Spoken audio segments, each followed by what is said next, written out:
Here is your full, long, emotional, YouTube-ready story, written in plain paragraphs, no headings, smooth pacing, and deep emotional impact, perfect for a 40-minute narration. Please, don't laugh at my crutches. Those were the first fragile words the single dad heard when he walked into the warm, dimly lit restaurant for a blind date he never expected to take seriously. But within seconds, everything about this night, this woman, felt different. If you're watching this, make sure you hit the like button and subscribe, because what happens between these two strangers will restore your faith in love, courage, and second chances. He was Ethan, a mechanic and single father who had spent the last 7 years putting his daughter Lily first, burying his own dreams beneath bills, repairs, and late-night cups of instant coffee. Tonight wasn't about finding love, it was about finally listening to his sister, who insisted he needed one night to be human again. So he said yes to a blind date. Just one. No expectations. Then he saw her. A woman with deep brown eyes, glossy black hair pulled softly behind her neck, and 2 sleek metal crutches leaning against her chair. She tried to smile, but the tremble in her lips showed she was ready to be rejected. "I'm Maya," she whispered, her voice quiet enough that only he could hear. "If you want to leave, I understand." Ethan blinked. Leave? He was struck by how her eyes avoided his, as though she was preparing for disappointment she had learned to expect. Slowly, he pulled the chair out and sat across from her. "I'm Ethan," he said gently. "And I'm not going anywhere." Her shoulders loosened, but her gaze stayed low. Most men get uncomfortable the second they see the crutches. Some smile politely. Others pretend to take a phone call. She exhaled shakily. "Just, don't laugh at me." Ethan leaned forward. "I don't laugh at people. I laugh with them. Only when they want me to." That earned her first real smile. The waiter approached, and as the two ordered, Ethan noticed how carefully Maya planned every movement, how she checked her footing, adjusted her grip, and lifted her chin as if forcing herself to appear unbothered. But behind her confident posture, he sensed exhaustion. "So," he said softly after the waiter left. "What do you do?" Her hesitation lasted a beat too long. "I'm in business." Ethan chuckled lightly. "Aren't we all?" Maya smiled again, but this time there was a flicker of mischief. "Fine. I'm a CEO." He nearly choked on his water. "A CEO?" She nodded, slightly embarrassed. "I own a tech company." Most people don't expect a woman on crutches to run an empire. "That's not what I see," Ethan replied. "I see someone strong enough to keep going even when the world dares her not to." Her expression softened like no one had ever said that to her before.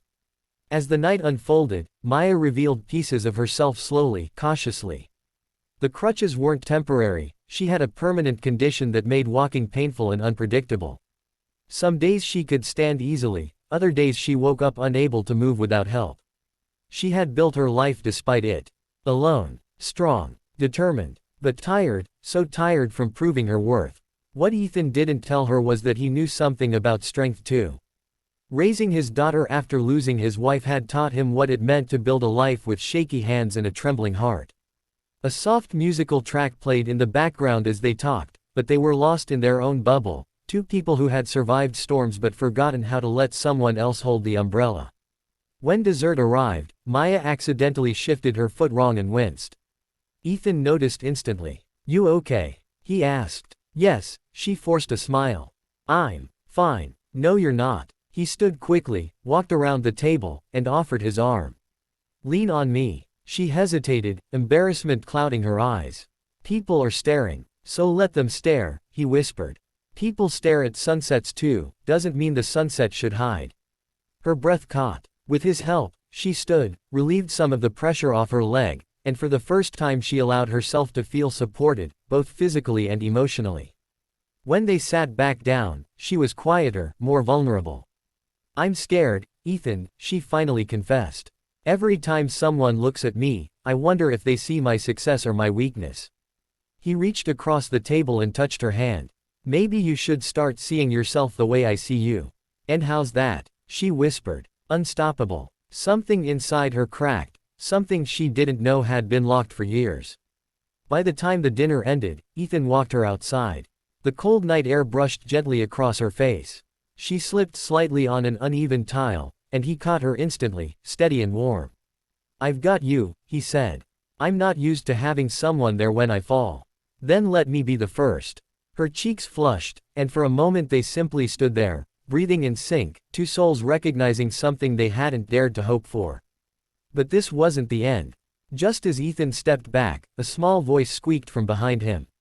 Daddy. It was Lily, bundled in a pink coat, holding Ethan's sister's hand. They had just arrived to pick him up.